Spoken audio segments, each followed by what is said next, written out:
చక్చకా లేవడం, హడావుడిగా brush paste అందుకోవడం, పళ్లకేసి బరబరా రుద్దడం.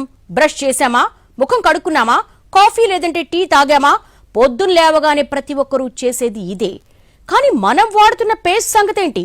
అది మంచిదేనా?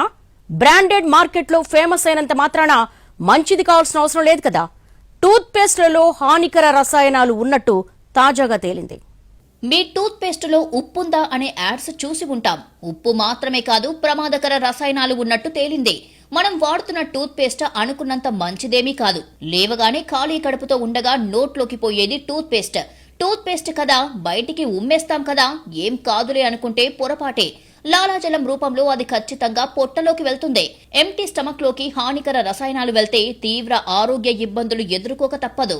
మనం రెగ్యులర్ గా వాడుతున్న టూత్ పేస్ట్ లో విషపూరిత లోహాలు ఉన్నాయని అమెరికాకు చెందిన ఓ సంస్థ అధ్యయనంలో తేలింది. లీడ్ సేఫ్ మామా అనే అమెరికన్ ఆర్గనైజేషన్ టూత్ పేస్ట్లపై పరిశోధన చేసింది. మార్కెట్లోని ఫేమస్ బ్రాండ్లన్నింటినీ పరీక్షించింది. 51 రకాల టూత్ పేస్ట్లను తీసుకుని వాటి తయారీ, అందులో వాడుతున్న వాటిపై పరిశోధనలు చేసింది. ఈ అధ్యయనంలో దిగ్భ్రాంతికర అంశాలు బయటపడ్డాయి. ఇండియాతో పాటు ప్రపంచవ్యాప్తంగా మార్కెట్లలో పాపులర్ అయిన టూత్ పేస్ట్ల తయారీలో సీసం, ఆర్సెనిక్, మెర్క్యూరీ, కాడ్మియం లాంటి భారలోహాలు ఉన్నట్లుగా గుర్తించింది. ఇది సాధారణ టూత్ పేస్ట్లలో మాత్రమే కాదు, ప్రసిద్ధి చెందిన టూత్ పేస్ట్ బ్రాండ్స్లలోనూ ఉన్నాయి. సీసం, ఆర్సెనిక్, మెర్క్యూరీ, కాడ్మియం లోహాలు సాధారణంగానే మానవ శరీరానికి హాని కలిగిస్తాయి. అటువంటిది రోజు దాన్ని మన శరీరంలోకి పంపిస్తే ఏంటి పరిస్థితి? తీవ్ర పరిణామాలకు దారితీస్తాయి.